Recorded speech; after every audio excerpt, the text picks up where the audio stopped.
In this video, we are going to cover 3 out of the 4 families that were formerly included in the Scrophulariaceae.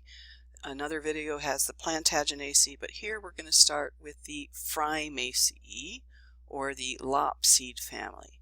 Now, you are going to have to correct the field botany manual for this family, because in there it states that there's only one genus in California, the genus Mimulus, of the monkey flowers. Well, that was true when the manual was written, but taxonomy always changes. So now there are 4 genera in California, 3 of which are called monkey flowers. There is still one species in the genus Mimulus, but we have 2 more genera now. So let's talk first. So for the characteristics of monkey flowers, which are basically the characteristics of this family, we have opposite simple leaves that are more or less sessile, and I have that in a future slide. Sessile means there's no petiole, S-E-S-S-I-L-E. The flowers are obviously bilaterally symmetrical here, and if we look at a side view of flowers, you can see one of the real easy ways to tell that you're in this family and looking at a monkey flower is you have the calyx of 5 fused sepals, and you have a long tube, much longer than the lobes, and you have ribbing, these prominent sort of mountain ranges going up and down. So in all of the genera that we consider monkey flowers, the tube is much longer than the lobes. So if we look at the corolla, I guess I'll go to this one, you have 2-lipped flowers, and you have 2 lobes on the upper and 3 lobes on the lower. We have the stamens. If I go on, stamens, getting to stamens, here they are, in 2 pairs. They're epipetalous, so they are adnate to the corolla, and you can see the 2 pairs. What's happening here, we won't worry too much about, but the anther sacs are sort of divergent from each other. So there's 4 stamens. And the stigma is really interesting. We have these 2 flat lobes of the stigma, and it's touch sensitive. So if you touch that, those come together. And I think I have another picture where they come together a little bit. Not that one. This one. They're starting to fold together. So if it had been pollinated, the pollen would be between those lobes, and if it's not pollinated, they do eventually open up. All right. The flowers in this family and monkey flowers are generally yellow, red, or purple, not blue, and the fruit is a capsule. Okay, let's take a look at this. You can see the sessile leaves, and I don't think I said that, but the leaves are also opposite, in case I didn't say that. And in this picture you can see the stigma lobes, the long style, and there's the superior ovary that becomes the capsule. So let's talk about the different genera that are called monkey flowers. We still have 1 species of Mimulus in California, but that's in Stanislaus County only, and it's got a lavender purple color, which I said is not usual. There's also 1 species in a different genus called Mimitanthe, which we won't worry about, but it's very downy, densely silky, hairy. And then we have the 2 genera here. Oh, I didn't want to show you that one. Hopefully you didn't pause on that. The 2 genera here, Erythranthe and Diplicus, they're spelled out for you there.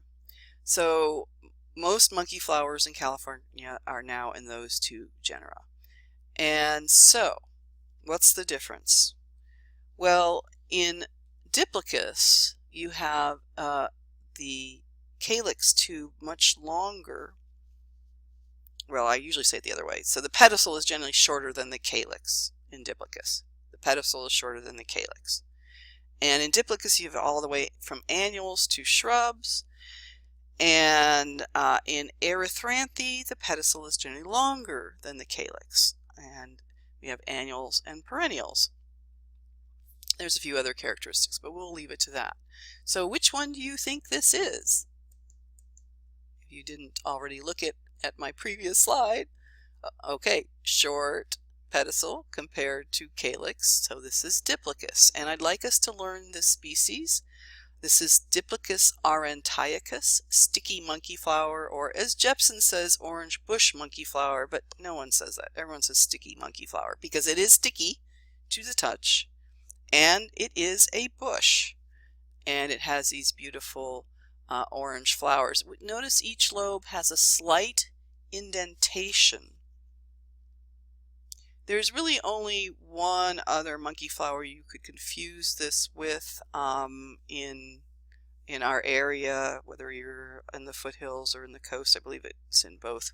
Actually, no, the other species is only in the northern Sierra Nevada, and that is Diplochus grandiflorus, and it has quite distinctly two-lobed lobes. So if you want to look that up on Cal Photos or Cal Flora, you can look at that, but that's probably the only one you could confuse this with. Okay, let's move on to the Orobanchaceae, or the broomrape family. Okay, so in this family we have annuals and perennials and shrubs, but they're all root parasites.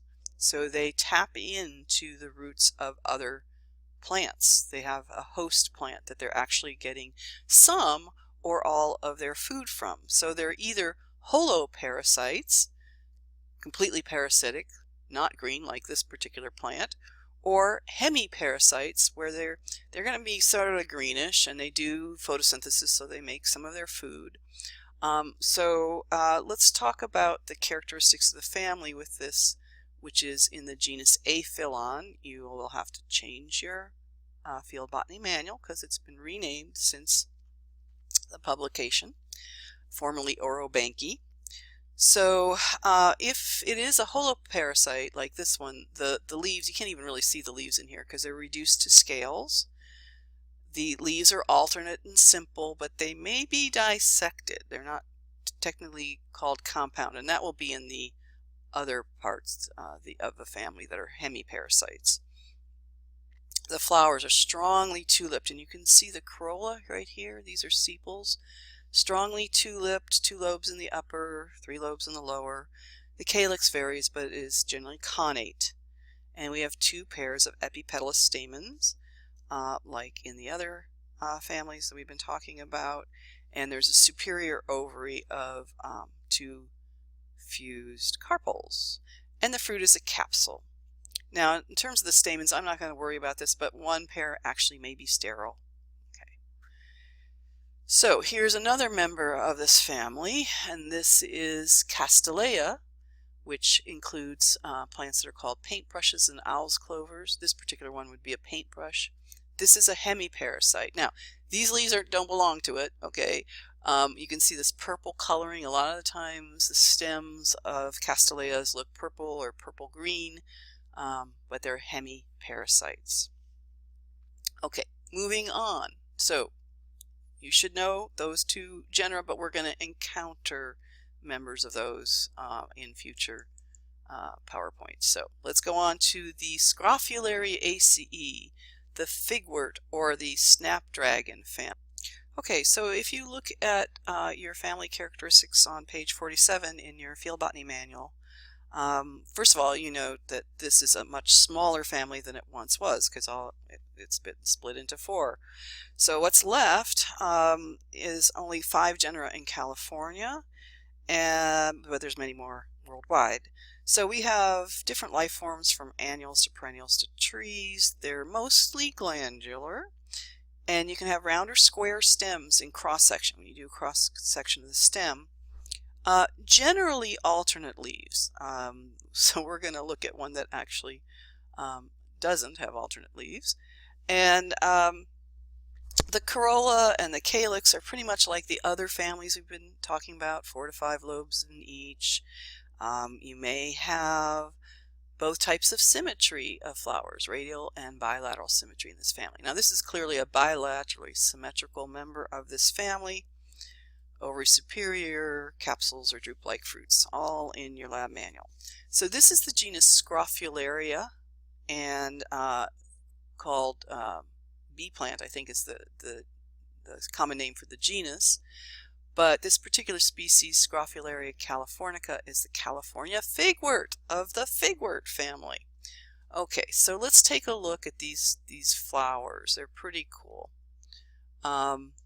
So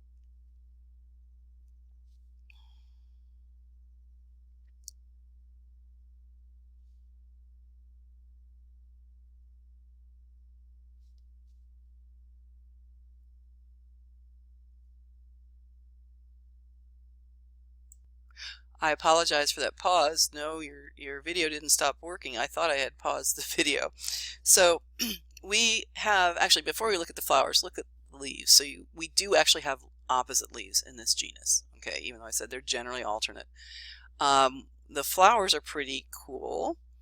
Look at the upper lip, you have 2 lobes. Lower lip, you have 3, but in many of the species in Scrophularia, this lower lip is bent back or reflexed, R-E-F-L-E-X-E-D, so it's bent back. And family characteristics are true. Let's take a look at some more pictures. You can see, well, I don't think you can see the opposite leaves on this, so let's go to this one. All right. This one, very bent back, so it almost looks like it doesn't have a lower lip, but it does. It does, and it's hard to see in here, but the 2 lobes of the lower lip are pointing forward. This is the stigma pointing out, okay, and the stamens also you can see. So anyway, it's a pretty cool plant. And then here we have a member that is more or less radially symmetrical. Okay, not entirely radial, but a little bit. And this you may see is a common weed, Verbascum thapsus, a naturalized weed in California. Okay, so I don't, at this point for my class, think I need you to know the 2 genera that we just covered in this family, but be aware of the Scrophulariaceae and know its family characteristics.